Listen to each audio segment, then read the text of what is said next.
What can you get with a budget of $6 million? Well, for $3.8 million we got Donnie Darko, a cult classic and legendary movie. For $1.5 million we got Cabin Fever, a great horror movie. For $130,000 we got Open Water. And for $7,000 we got the great classic El Mariachi. If we add the budget of all those movies, we'd get $5,437,000. We are still more than $500,000 short for The Room's $6 million budget. Now, what did we actually get for $6 million? Personally, the last 1 hour and 45 minutes I just watched was like watching the worst softcore porno there is. It's the definition of shit. It's still sinking into my brain. I can't believe this movie exists. Yeah, I can't believe they'd allowed this pitiful excuse of a movie to get released. That said, I am going to try my best to explain this awful crap.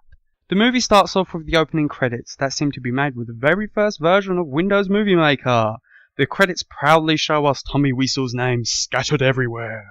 The main character of the film, Johnny, played by the real-life mutated Sylvester Stallone Schwarzenegger thing, walks in giving a present to his soon-to-be future wife, Lisa. Next thing we know, a kid walks in the door like a Jerry Springer contestant, watches them kiss and tells them he likes to watch and wants to go upstairs with them.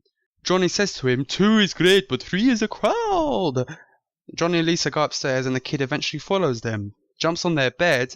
Johnny in a playfully voice tells him to leave, and the boy just does it, just like that, he just gets out of the room. Then Johnny and Lisa have sex in one of the most badly filmed romances scenes I have ever seen. It goes on for like 2 minutes. I get more aroused watching turtle sex than this shit. It's terrible. Moving on, we cut to Lisa and her mother Claudette. Lisa tells her mother that she's bored of Johnny.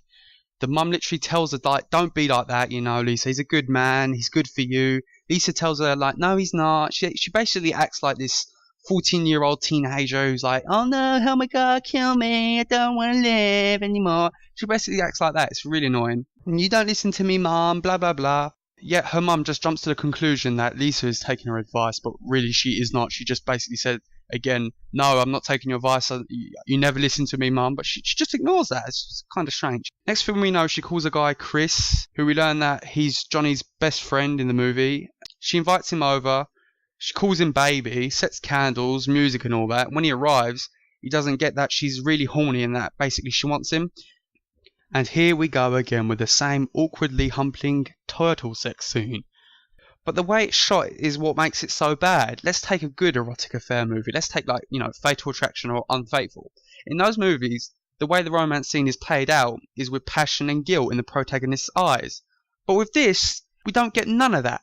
Instead, we get one of the worst softcore pornos ever made. That's what it is. It's just perverted. Oh, let's talk about Lisa for a moment. I don't mean to be mean, but the actress isn't the most attractive in the world. She's chubby, she can't act, and looks overall unattractive. But every male character in the movie treats her like a goddess. It's absolutely ridiculous. 20 minutes gone, the movie is just all sex up to here, to be honest. We cut to a scene where Johnny walks into a store to buy flowers. Oh, hey, doggy! The flower vendor sounds like she's acting like with a gun pointed to her head. I mean, what's her problem? Well, why are you acting like that, love? Why? The way everyone speaks in this movie is like they're being dubbed over, like in a Japanese Godzilla movie. I think this scene here takes the cake. Made me lose so many IQs. Johnny comes home, basically. She asks him, like, did you get the promotion? He says, no, I did not get the promotion. And then she asks him, like, again, I take it you didn't get it. And he replies, and no, again, like, she asked him the question twice and he gave her the same answer twice, basically. But it gets better. She then asks him if she wants him to order a pizza. He replies, whatever, I don't care. She replies, but I already ordered a pizza. I mean, what the fuck?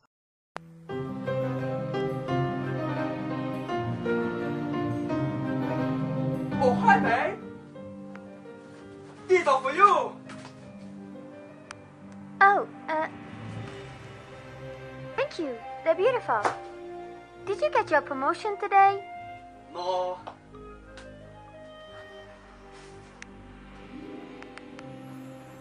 You didn't get it?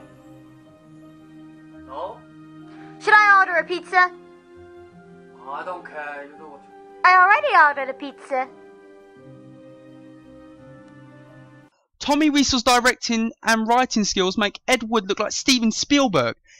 Basically, he did not watch the movie. The editor of this movie did not watch the movie. He did. They did. It's absolutely. They just shot the movie in one take.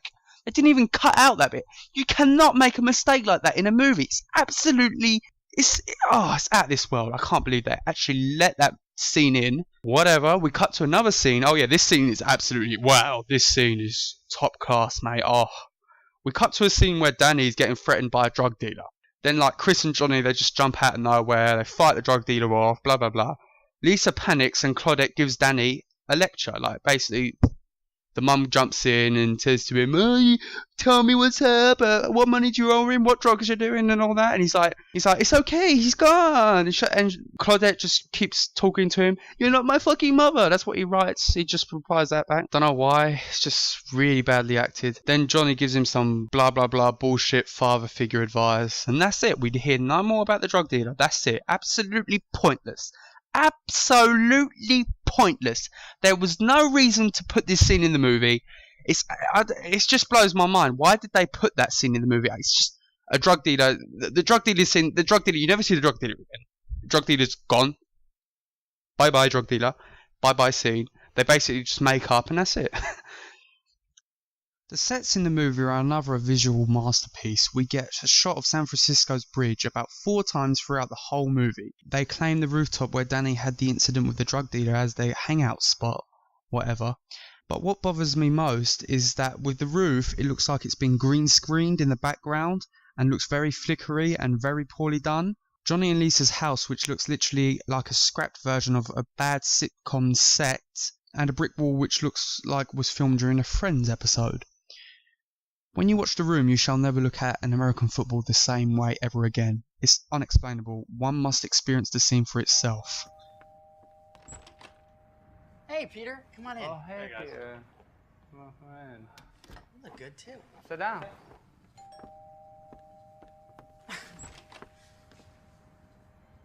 Whoa. Whoa. Hey, guys. You like it? Yeah. Good. You look great. You look a baby face, huh? You guys want to play some football? In Texas? No, you gotta be kidding. Come on, Mark, let's do it. I'm up for it. Johnny? Ask Peter. Come on, Peter. No, I don't think so. Please. No. Come on. Nope. Cheep, cheep, cheep, cheep, cheep, cheep, cheep, cheep, cheep. Come on. Catch Johnny. Yeah, nice snag. All right, Peter. Here we go, Mark. Come on, come on. Come on. Oh! Catch, Mark. Mark, go. Go deep.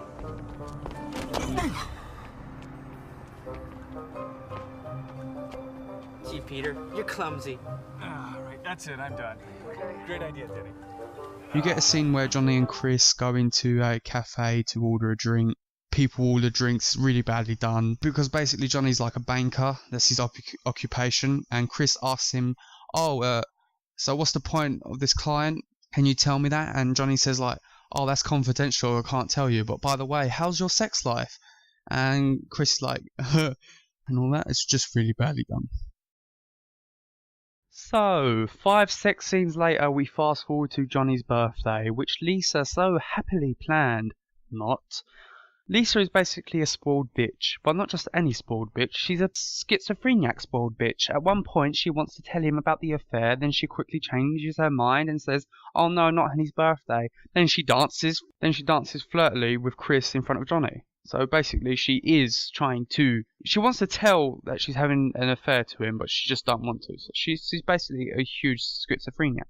Johnny goes outside, they're all outside during the party, and Johnny announces to everyone that they're expecting! And everyone's like, oh yeah, great man. And her friends say, because her friends go up to Lisa and they said her, oh, so you're having a baby then? She's like, no, we're not having a baby. I just said that to make it interesting to him. Then Chris comes up to Lisa and Chris asks her, is the baby mine? And she says, no, it's not. Get away from me. And she slaps him over the face. Johnny intervenes. Johnny and Chris fight. Next day, Johnny's literally masturbating in the closet while Claudette and Lisa talk about the fight. Claudette leaves. Meanwhile, Lisa phones Chris to tell him that she loves him, blah, blah, blah. We really don't care about that. Blah, blah, and she wants to leave Johnny and all that. We assume Johnny finishes his masturbation session, comes out, pulls out a tape recorder he planted to find out who was she cheating with, basically. Basically, every fuckface in this movie knows that Lisa is having an affair with Chris, except for Johnny. Wait a minute. Doesn't Tommy Wiseau look strangely familiar to Michael Jackson? I just noticed that. Kind of strange. Whatever.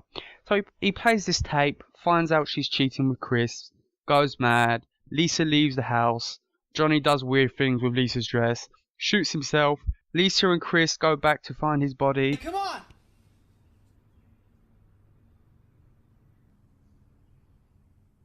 Is he dead?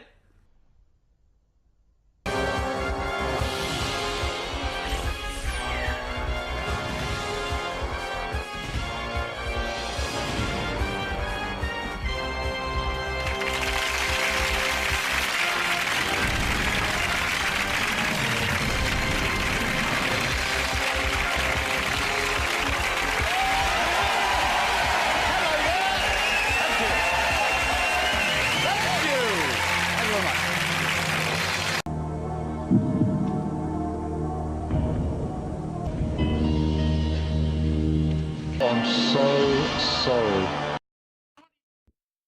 Anyway, Danny jumps in, cries, we hear sirens, the end. The Room is basically the worst movie I have ever seen. Critics call it the Citizen Kane of bad movies, which is basically true. The film, I just don't know how it got out. I honestly do not know what they were smoking to let that movie out. The film made just over $1,000 at its first original box office.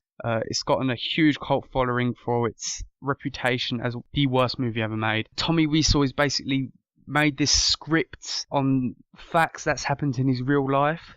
I was reading that the main actress who was supposed to play Lisa, supposedly on the day of shooting, she got off the bus and he groped her and put her on the bed and tried to shoot the sex scene straight away. So maybe the man's perverted, I'm not sure, but this is just really messed up. The film is, I just don't know how, as I said, I do not know how it got out. It is absolutely terrible. From a comedy standpoint, basically one of my friends said to me, why don't you just review this film, because I enjoyed your first episode of Movie Talk. And I said to him, like, yeah, sure, it's going to be funny, because I've seen scenes from the film, but I've never literally watched it from A to B. And I did that, and it wasn't funny. It was just terrible. Absolutely terrible. I just don't know. Why would anyone let this film come out? There was billboards in the cinema, apparently, that they do not give their money back and stuff like that. Read it yourself on Wikipedia, what they talk about this film. The rumours are just crazy about it.